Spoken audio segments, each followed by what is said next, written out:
Hi, Drew. Thank you for joining MovieJunk today. How are you? Yeah, I'm good. Thank you for having me. Super honored to have you on. Before we get things kind of kick started, how were your holidays? How was your New Year's? Well, during this crazy time, we didn't let it stop us from traveling a little bit, but we drove everywhere. I don't mind. But I got to go home. Me and my wife went home, saw my parents, got to see my girls. I got one in college and one's a sophomore in high school, and then went and visited her parents. So we traveled a little bit.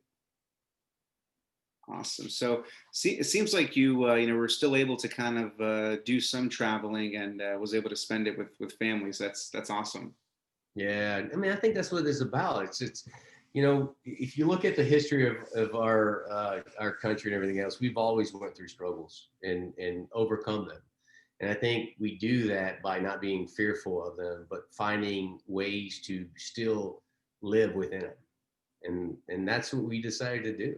I mean, we back in April of 2020, we bought a house during COVID time, and the uncertainty of work and everything else, we decided to go ahead and put our energy within that and kind of wait it out and give us a peace of mind, give us something to do and something to look forward to every single day. And it's really helped out. And you were originally living in LA, right? So in Yeah. kind of on the coast near the beach. How's it any different? Kind of being you're in Georgia, is that correct? Yeah, you know what? And nothing to take away from LA. I'm gonna tell you right now, California, the weather and the scenery and everything else. I love the West Coast just as much. I am a visual kind of guy, but I'm a Texas boy at heart, and I love the country, and a little bit of land and peace and quiet. And we finished up our last feature film with our production company, Argentum Entertainment, and me and my wife looked at each other and we were like, why are we still in LA when we have so much other things we want to do? And so I said, I don't know. I said, I've never been to Georgia, and she's from Georgia.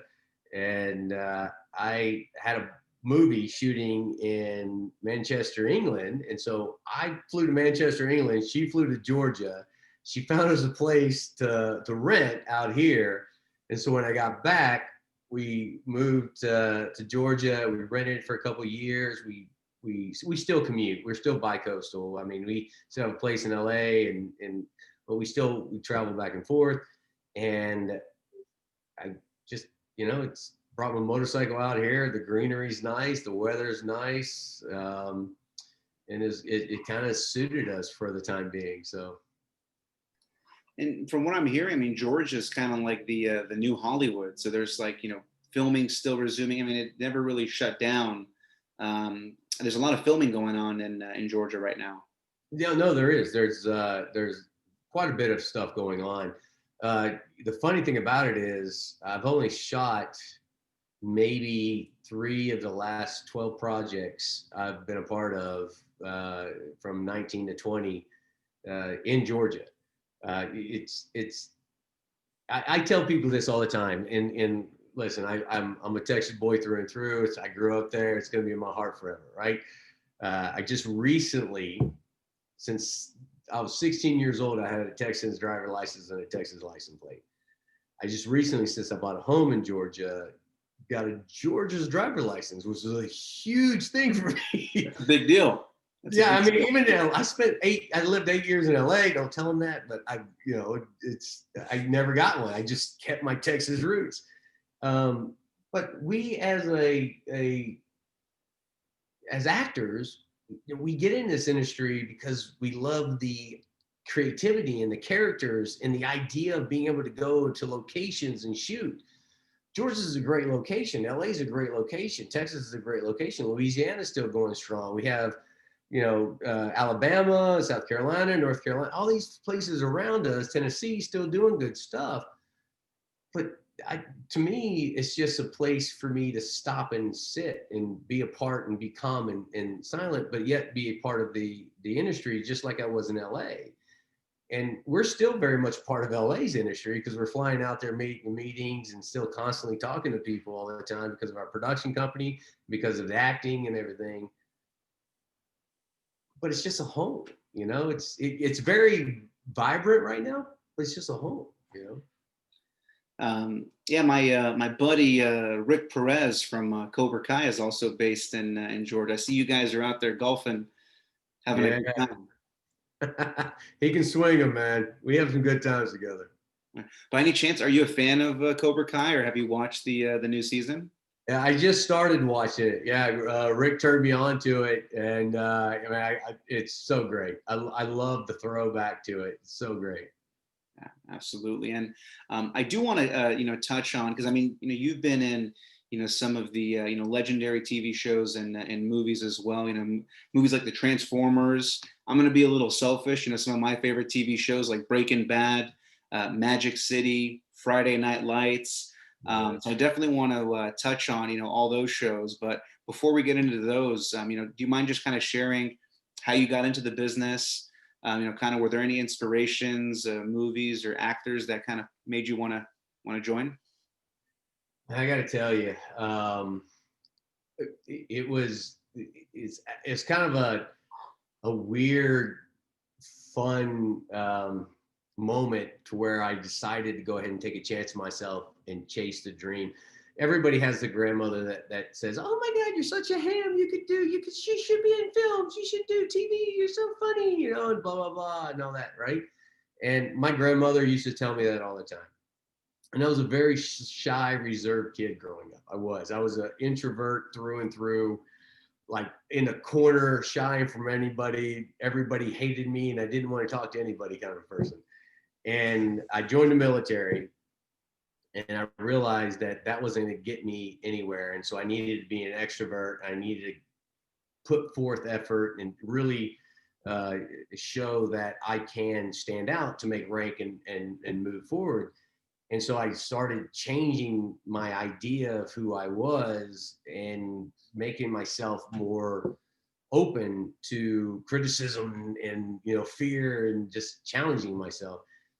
And one day a friend of mine said, "Hey," I was my 4th year in the military, and he goes, "Hey, I got a part-time job." And I'm like, "Oh, that's awesome. What'd you get?" And he goes, "Well, I got a modeling scout. I'm a modeling scout." And I go, "What is that?" He goes, "I don't know." I go, "What do you do?" He goes, I look for pretty people and I bring them into the agency and I get paid for it." And I'm like, "Okay, good luck." And he goes, "I want to bring you in." And I go, "Nope, you ain't bringing me in." Not at all. I'm a simple old Texas country boy. And sure enough, he talked me into bringing me in. And Pat Wright Modeling Agency out of Richmond, Virginia. And she says, "Yeah, I like you." And I go, "Okay, what does that mean?" She goes, "I'll represent you." I go, "Okay, what does that mean?" She goes, "I'll send me on this thing." Well, she sent me on to this big modeling scout thing. I end up winning it.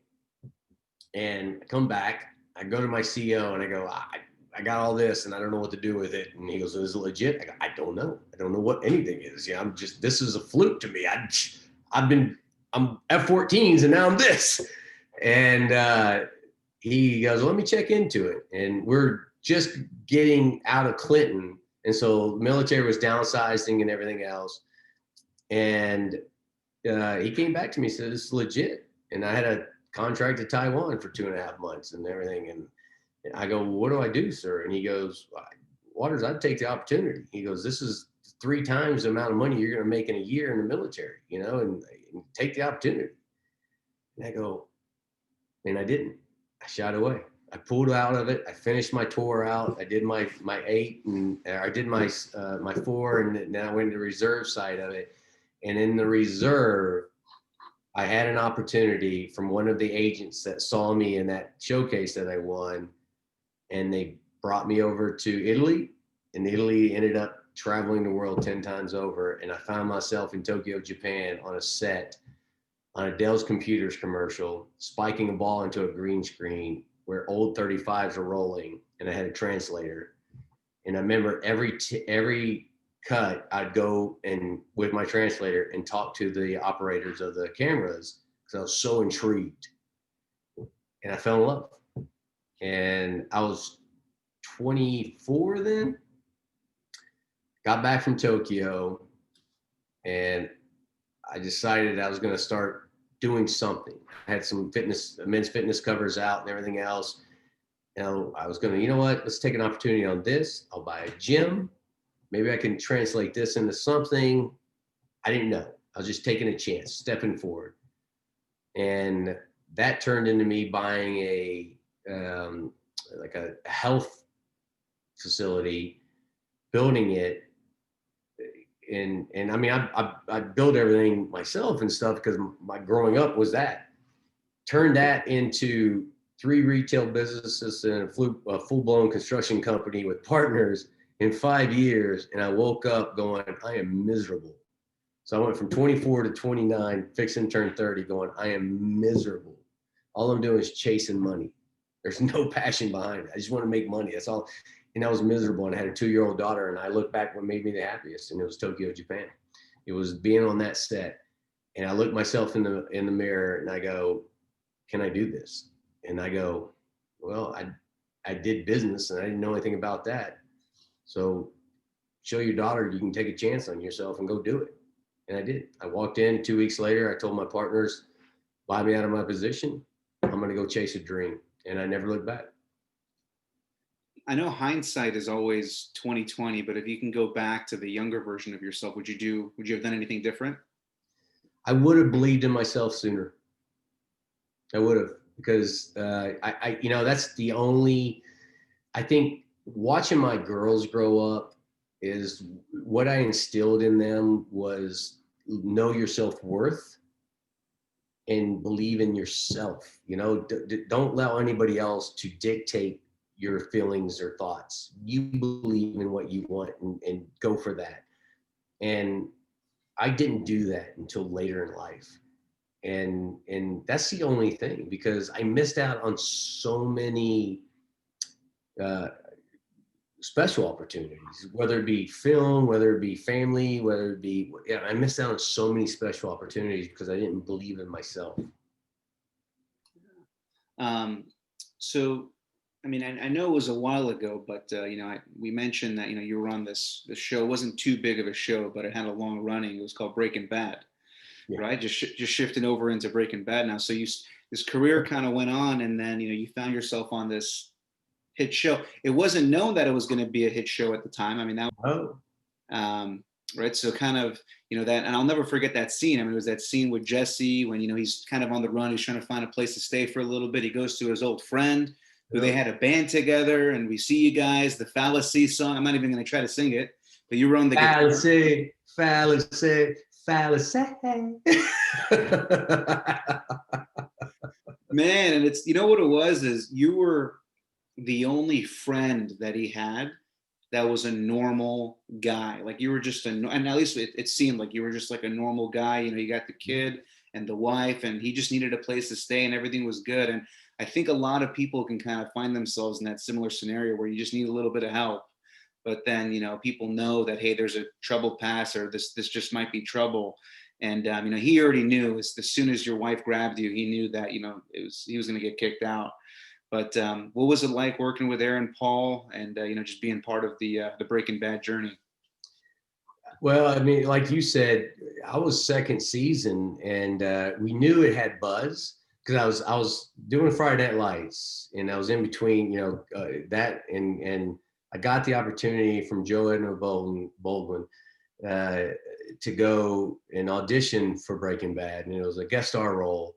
And when I didn't know, I haven't seen first season of Breaking Bad, so I had to go back and study and research. Going, oh man, holy crap, this has got a great cast. It's got, you know, and of course the writing, you know, God, it's amazing.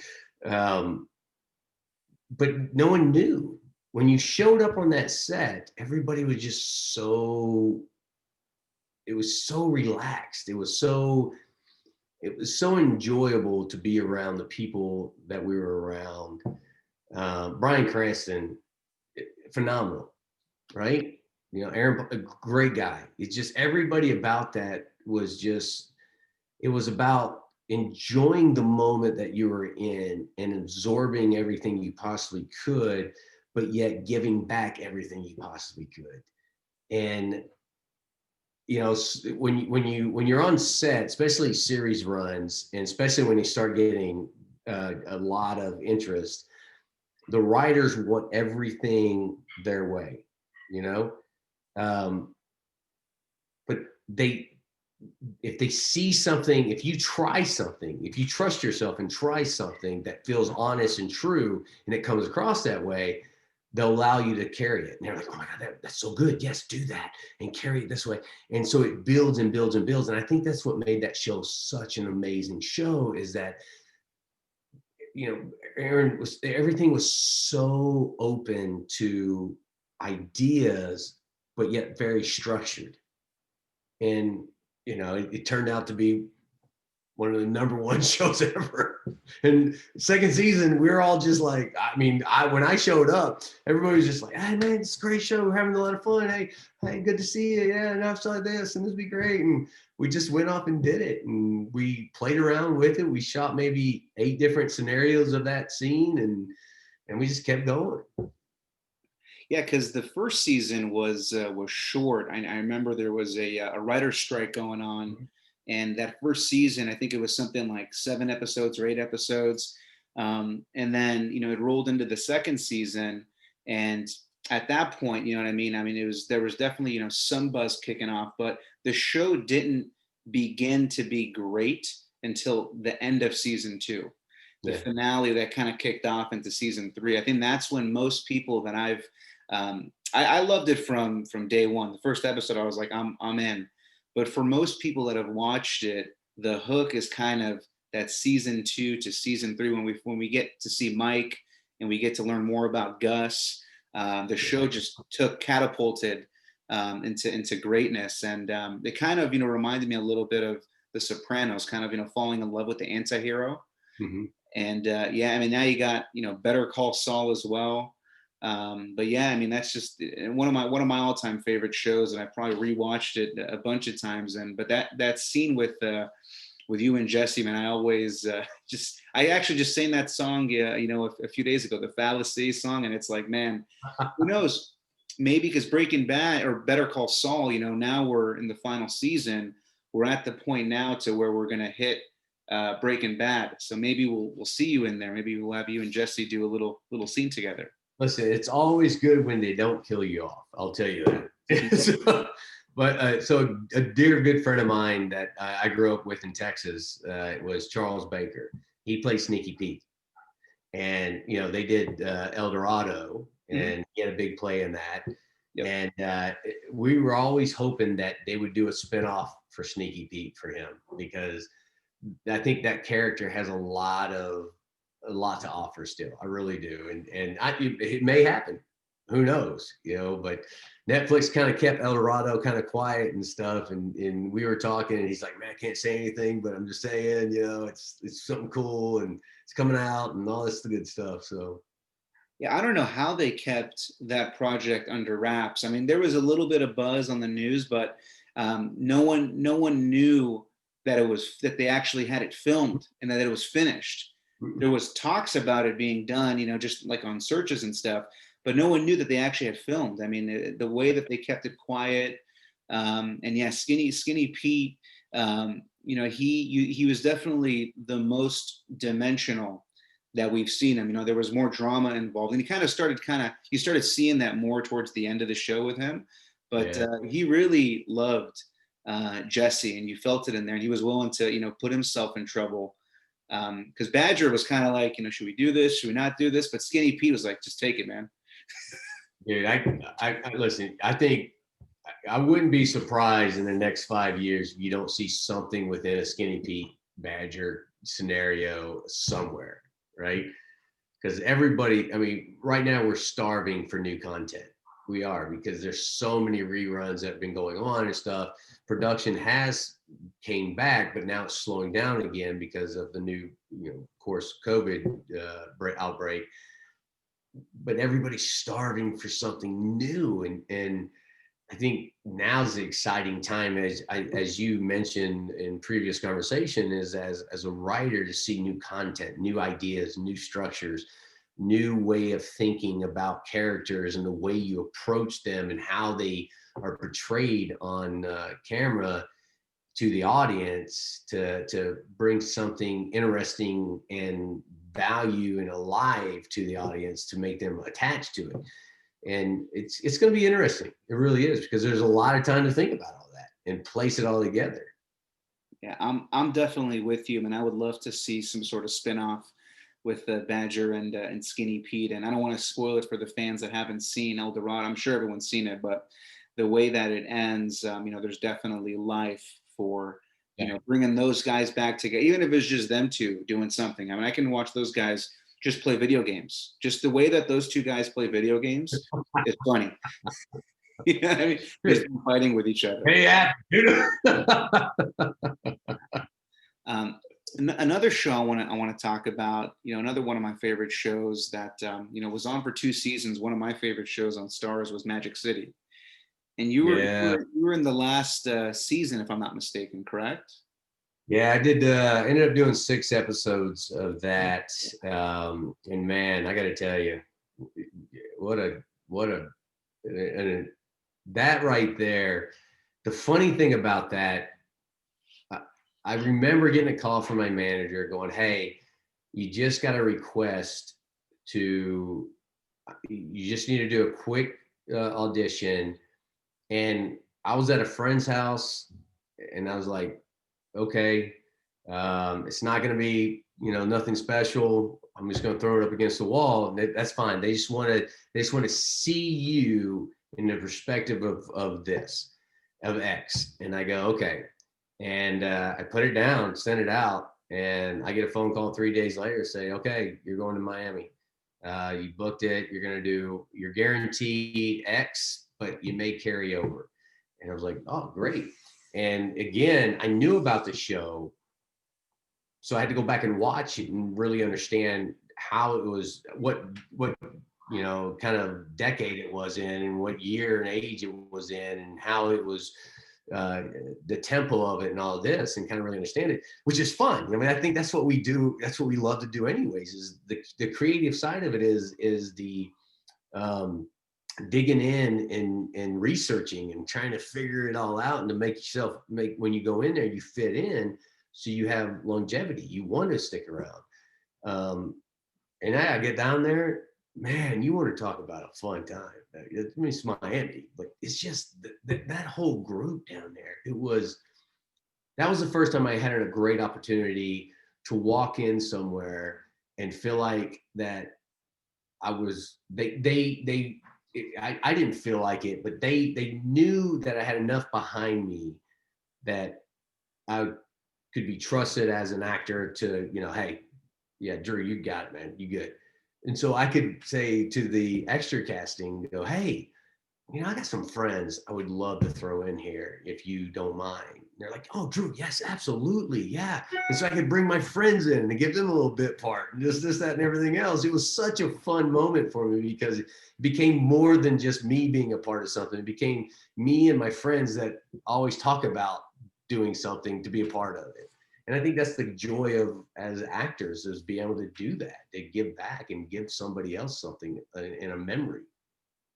No, definitely. Kind of, being able to, and that was awesome of you, being able to kind of share that journey with, someone that and some of your friends. And again, they ain't nothing wrong with, working and living in Miami for a little bit. And it's one of my favorite shows. I mean, it lasted 2 seasons, and I knew there was some buzz of them wanting to turn it into a movie, even if it was on Stars. And I know it's been a little while, but have you heard anything about that, or is there any talks? No, it's I'm not saying it's not going to happen, because who knows? I know it's kind of died away from the conversations on my side, so I don't know. Yeah. What was it like working with Jeffrey Dean Morgan? Oh, it's freaking amazing. Well, the funny thing is so Jeffrey Dean and Kyle Chandler are good friends, right? They've worked together multiple times. And I spent 3 seasons with Kyle Chandler. With Kyle and I are good friends still. We stay in touch. We're part of a charity together called Wish for Our Heroes, which he introduced me to almost 8 years ago. And so we stay close, and talk to each other constantly and just have, well, not constantly, but on a regular basis. And it's, when I was down there, me and Jeffrey goes, so how's Kyle? And I go, oh, Kyle's great. Oh, tell that, I won't say what he said, but it's a friendly kind of a thing. I said, well, you know what, you tell him. I called him up and they talked and a good time and got caught back together. But it's the joy of, there's never, here's the love of this industry, is that it's such a small industry, right? It's a huge industry in its own right, but it's a very small industry in its sense of the community of it. That those who, and it's true what they say, once you're in the circle, you're in the circle. Then you can kind of bounce around and trust and everything else. When you're outside the circle, it's that trust that, okay, you're not going to be a weirdo and everything else. You're going to come in and just, we're all working people. We're just working. We're just trying to make a living and give and create and do the best we possibly can. And with Jeffrey, as soon as I showed up, he knew that I was on Friday Night Lights. And so he did his research about me because he wants to know who he's working with, and vice versa me. I did all my research on all the other actors and actresses to see if I had anything that I could connect to and say, hey, in conversation, because I was the new guy coming in. And it became a very family oriented cast very quickly, for me at least, coming in from the outsider coming in, because of the relationships of other people we've all worked with down the line. And so then it was just, oh my God, I love working with that person. Oh, I tell that person I said hi. Do you still talk to this person? How are they? During takes. And it was just like a family meeting. It was like we get together. Yeah, no, definitely awesome. And it's one of those series that I have to kind of rewatch. Every 6 months or a year, I got to put it on. I put it up there as one of my favorites. And again, if you haven't watched it, for the folks that are watching this, Magic City, I think it's a hidden gem.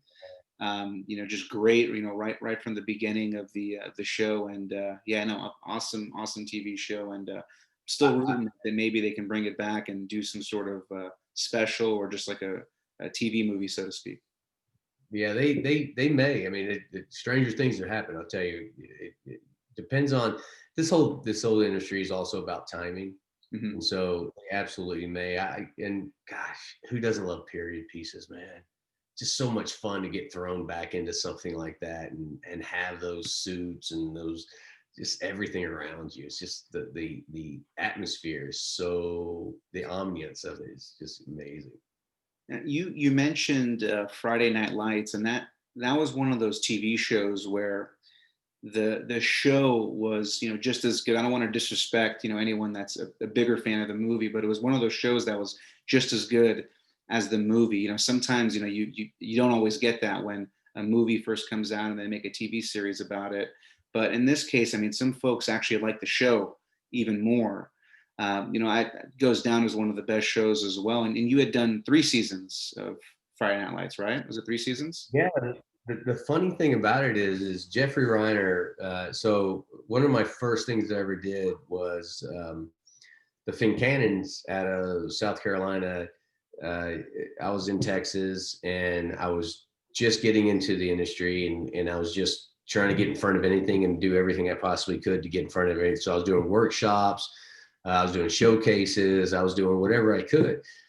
And I was building, basically building a reputation of a guy that was just wanting to go. He's not a diva, just wanting to do stuff. And the Fincannons, Linda McAllister, which is my agent in Texas, she said, hey, you got an audition. It's for the Fincannons, for Surface, NBC Surface, when all the sci-fis were going on. And I said, oh, great. And Jeffrey Reiner is one of the executives on it, and also directing a few series, or a few episodes. And I ended up booking a recurring role on it as one of the ensigns. I forget the name of it because, gosh, man. Anyways, I forget the name of it, but I was one of the ensigns on it and stuff. And me and Jeffrey talked a little bit, directors, me and the director talked, and me and all these other people, we just talked and stuff. But Jeffrey remembered me, and Jeffrey went on to be one of the execs and directors of Friday Night Lights. And second season, Jeffrey, Beth Sipko down in Austin, Texas, brought me in and auditioned for Jeffrey and booked a role. It was supposed to do a whole complete twist in second season going into third, and they cut it. And so it never aired. It never showed anything. And this is one of my big breaks, right? I was like, oh my God, I'm on this Friday Night Lights show. It's going to be amazing. So I sent out postcards to everybody. I blanketed agents and managers and casting directors and stuff. I was knocking out everything. So excited about it. And it never aired. And I was crushed. I was like, oh my gosh, oh my, what? I look like a fool. Oh no, I worked so hard and everything else, blah, blah, blah.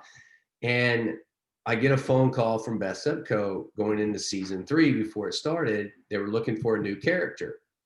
And it was supposed to be 3 to 5 episodes. That was it. And I walk in, I go down there and they bring me in and I go down, I'm sitting in the waiting room. And this is a true story. Jeffrey walks out of his office, walks into the castings office and goes, hey, listen, there's this coach. He's a high school coach. He's the real deal. I forget his name, but he's coaching out at this school. Get him on the phone, see if he'll come down and read for this role. He's perfect for it. This show, because the show, Friday Night Lights, I mean, almost 40% of it was ad-libbed. It was, you had the perimeters. The writers were so amazing about allowing it to be honest. And what Peter did so well, Peter Berg, what he did so well was he knew he was dealing with reality. And reality was, because of all the train wrecks and stuff, was kind of taking over the airways. And so Peter shot it very loose. As you see, there's no sticks. I mean, everything was over the shoulder and in your face doing this stuff most of the time. And he did it for a purpose to be more lifelike, more realistic. And the writers allowed us to ad lib to make it more realistic, more honest and truthful to what was going around the environment and just the atmosphere and everything else. And so Jeffrey comes out of the meeting with the casting director, and I'm sitting there listening to the whole thing. Comes out of the meeting and he goes, oh, hey, Drew. I go, hey, Jeffrey. He goes, are you here to read for, well, sound like you got the guy. And I go, no, come on in.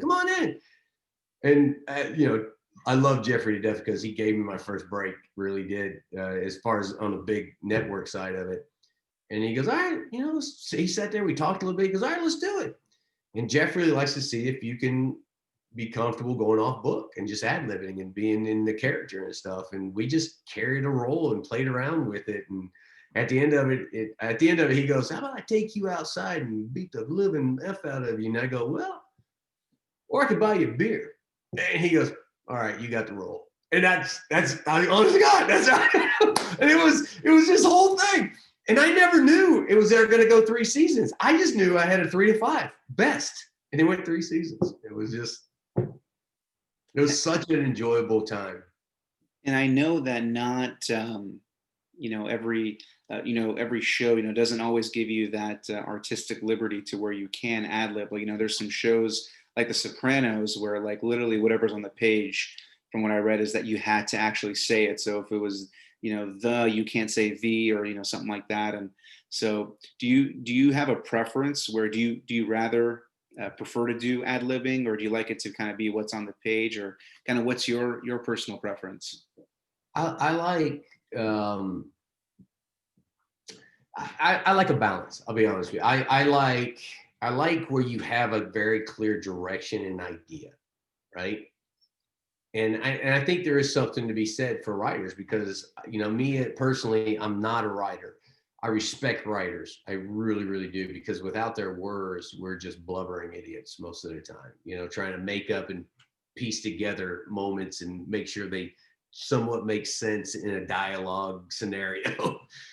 But I love the freedom of, like, when I got into the directing side. I've been directing for the last 4 years now, and we own a production company in our own right because we just saw a need that we wanted to facilitate and the ideas and the creativity for our own side and help other people get their vision across. And the relationship that we built allowed us to do that.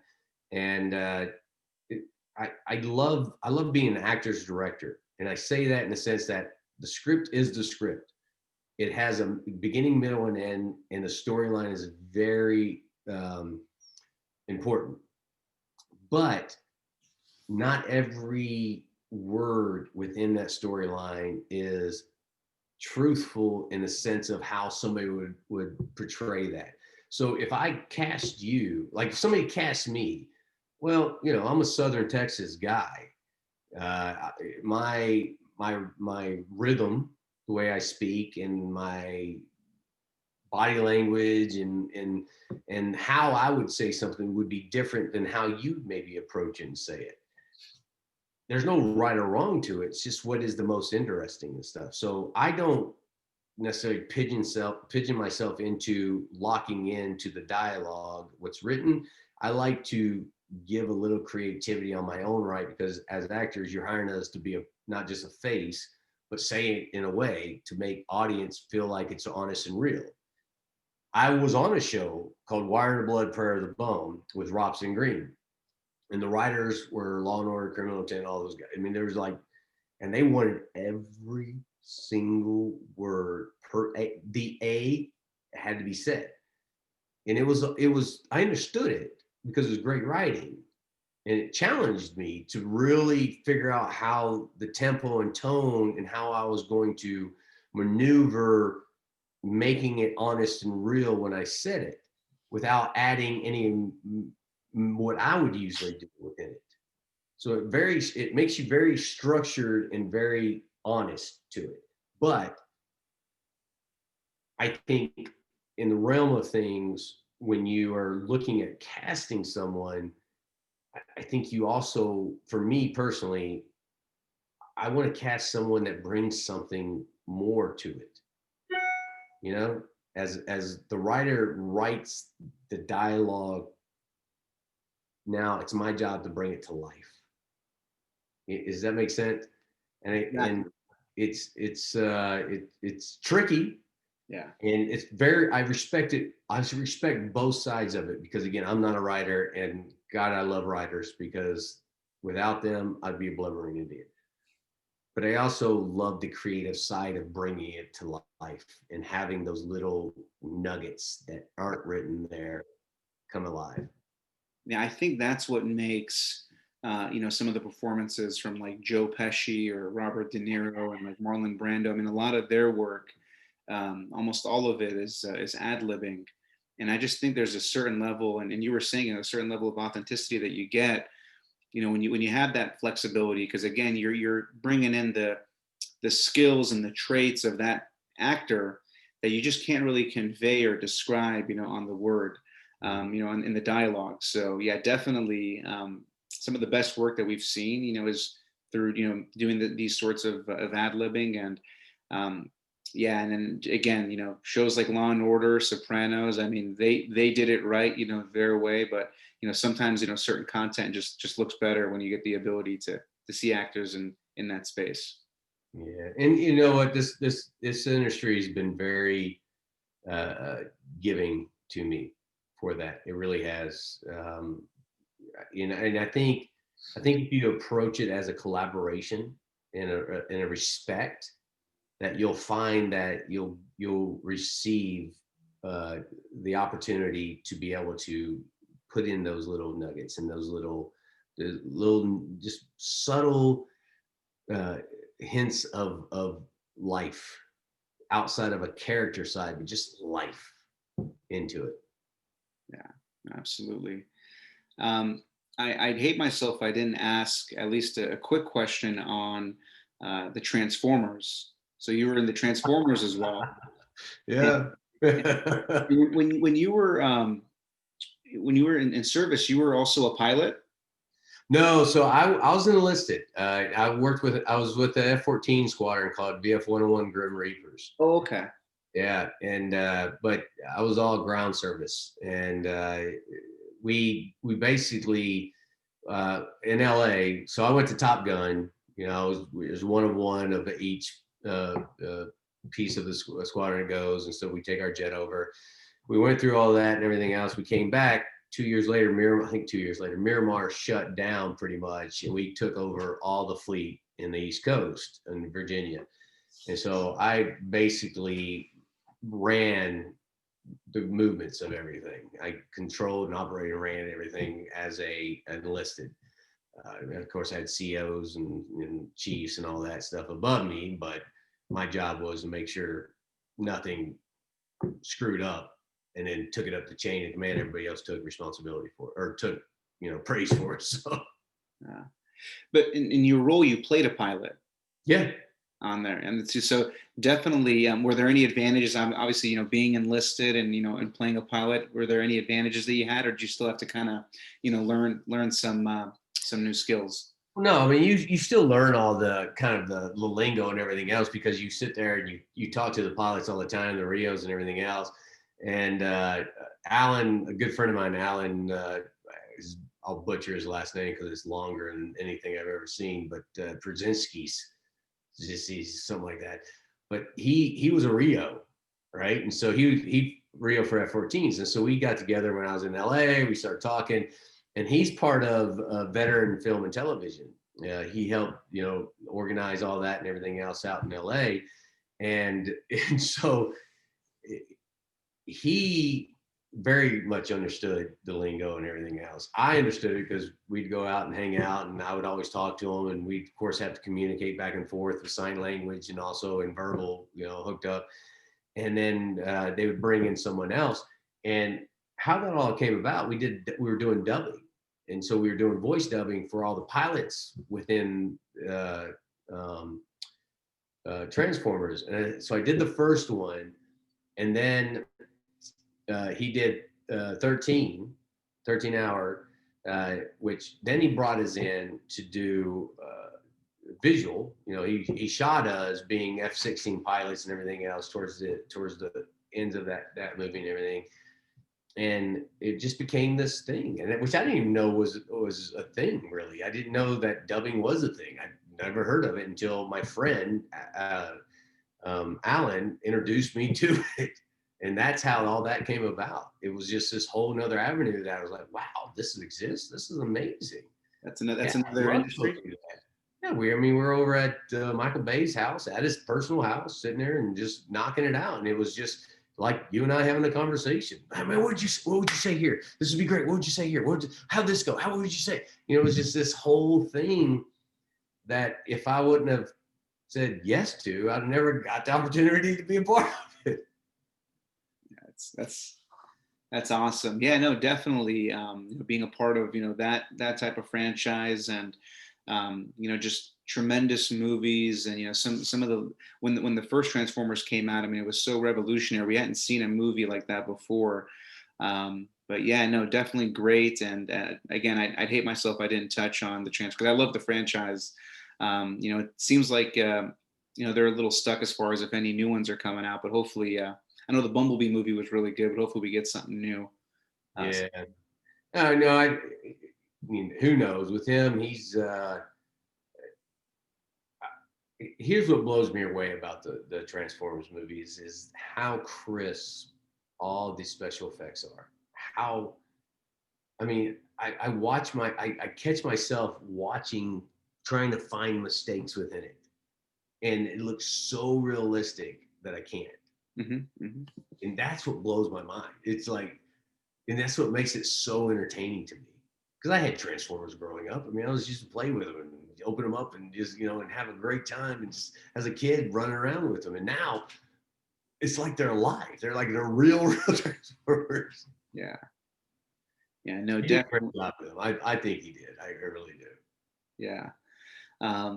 As far as, I know, definitely, like we mentioned earlier, there's some unique times, and definitely have some more time to kind of, be home and kind of, check out some new TV shows or movies. Are you binge watching any shows right now, or do you have any personal favorites that you're kind of binge watching at this time?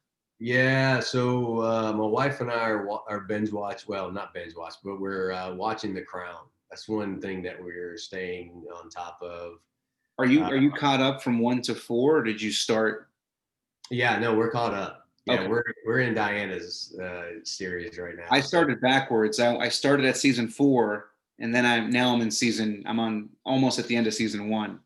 oh, really? Yeah, I went backwards. That's my favorite part, where I love, just following Princess Diana and kind of that story. So when I found out that they were gonna focus season 4 on her, I just started there, and I didn't feel like I missed a beat. And I'm in season 1 now, and yeah, just a tremendous show.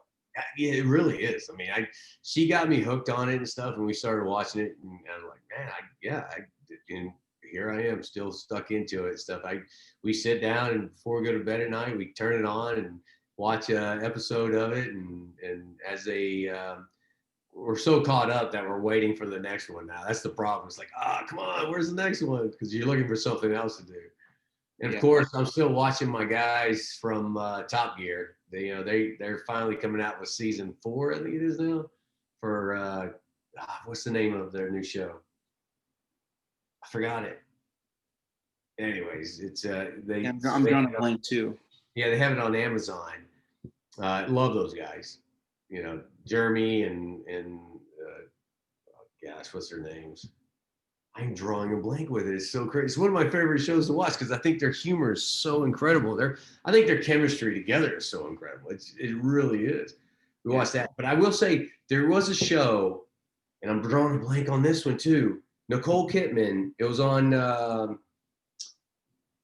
Oh gosh, Was it on Peacock? no. It's where she's a psychiatrist. Her husband's a doctor, and oh my gosh, I cannot think tonight.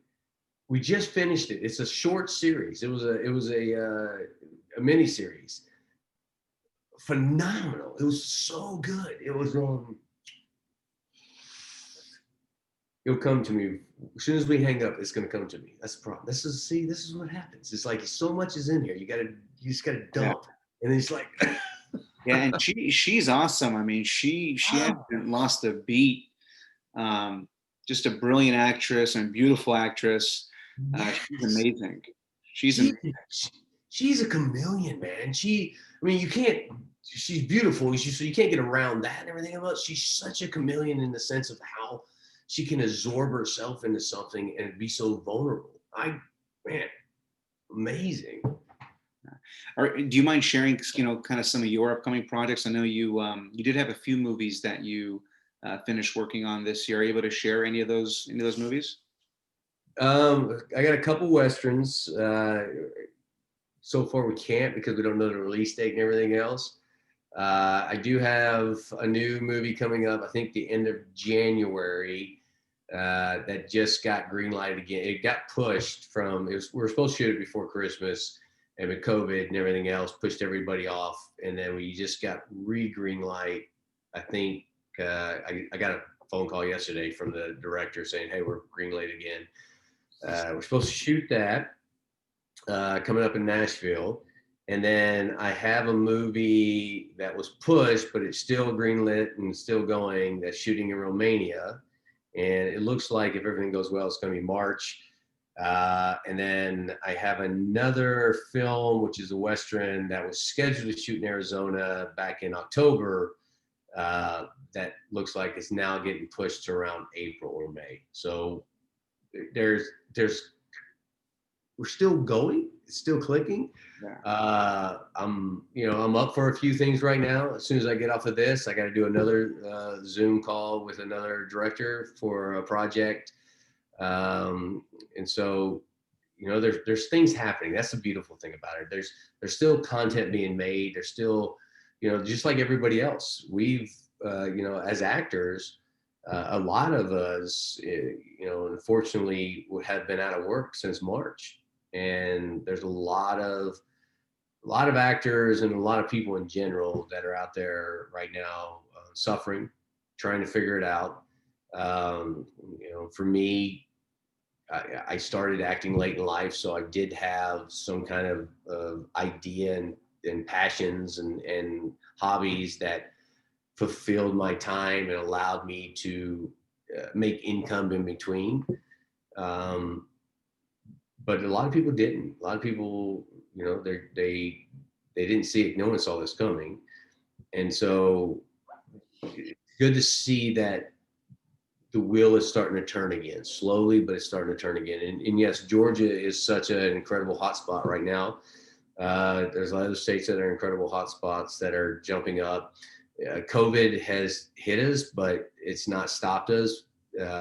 SAG and the unions have worked together to figure out solutions to keep people safe and allow us. I mean, we get tested 3 times a week on set now. Everybody that are not direct cast are always wearing masks and staying, you know, appropriate distance away. And we are wearing masks up to the point that we are actually actively, you know, on camera working with each other. And it's just being safety, you know, and they're being very strict of don't social yourself into crowds, keep distance, and which is smart because we want to continue to work. I mean, we as actors and as creators, as writers, as you are, you know, we want to continue to work. We want to continue to put out good products and good characters and good storylines and give those who are at home or who are looking for something or good content to talk about. Just like we just talked about The Crown and everything else. I want to talk about, you know, something I'm doing over here, something you're doing over there. So Excited that you know, you're still keeping busy, and yeah, the engine is still running, you know, in Hollywood. And no, excited. You know, once you're able to, you know, share some of those projects, really looking forward to seeing them and also sharing those with the fans as well. Um, just want to say again, thank you for taking the time and kind of walking us through this journey. I want to be respectful of your time. I know you mentioned that you're going to have a call with a director. I don't want to be in the way of some new movie coming out soon. So no, it's you know, everything happens late at night anyway, so it doesn't matter. Now that I'm on the East Coast, it happens even later, so it doesn't matter. yeah, no, just thank you for joining. Super honored to have you on, and yeah, definitely would love to catch up once we, you know, get some more word of those projects. And just want to thank you again for joining us today.